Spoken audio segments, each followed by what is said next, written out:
Hello everyone, আসসালামু আলাইকুম। বিসমিল্লাহির রহমানির রহিম। রাইসাস মমস কিচেনে আপনাদের সবাইকে স্বাগতম। কেমন আছেন আপনারা? আলহামদুলিল্লাহ আমি ভালো আছি। আশা করি আল্লাহ তাআলার রহমতে আপনারাও ভালো আছেন। তো চলে আসলাম আজকে কয়েক রকমের শাক দিয়ে ভাজি করার জন্য। তো ছাদে কিছু শাক হয়েছে, আর তো সেই শাকগুলো দিয়ে আজকে ভাজিটা করব। তো চলে আসলাম ছাদে। তো প্রথমেই কিছু ডাঁটা উঠিয়ে নিচ্ছি।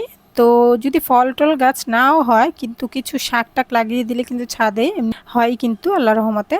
তো এখানে আমি ছাদে যত রকমের শাক ছিল সব উঠিয়ে নিয়েছি। কিছু পুঁই শাক ছিল, তারপর আলু পাতা শাক ছিল, মিষ্টি আলু পাতা, তারপর ডাঁটা শাক ছিল।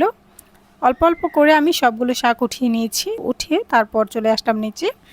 তো শাকগুলো আমি খুব ভালো করে ধুয়ে পরিষ্কার করে তারপর একদম চিকন করে কেটে নিয়েছি।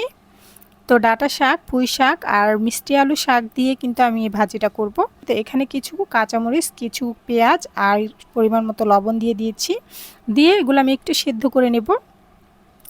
তো 5 মিনিট একটু জাল করলে কিন্তু শাকগুলো খুব সুন্দরভাবে কিন্তু সেদ্ধ হয়ে যাবে। তো একটু নাড়াচাড়া দিয়ে সেদ্ধ করে নিয়েছি। অতিরিক্ত জাল দেওয়ার কোনো দরকার নেই, আর ঢাকনা দিয়ে ঢেকে দেওয়ার দরকার নেই।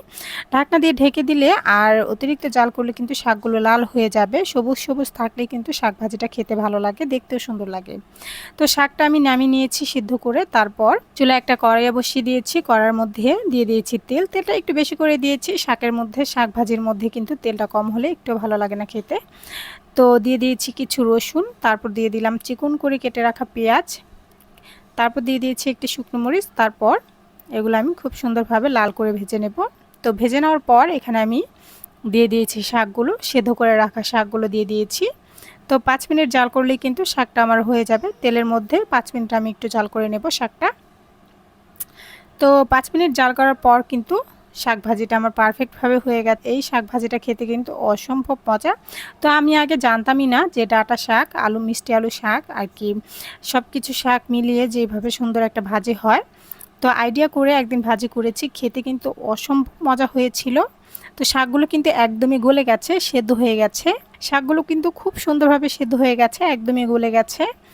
আর এই শাক ভাজিটা খেতে কিন্তু অসম্ভব মজা। সাথে একটু বোম্বাই মরিচ দিলে শাক ভাজিটা খেতে খুবই ভালো লাগে। তো আমার শাক ভাজিটা কিন্তু হয়ে গেছে। চুলার আগুনটা আমি বন্ধ করে শাকটা নামিয়ে নিয়েছি।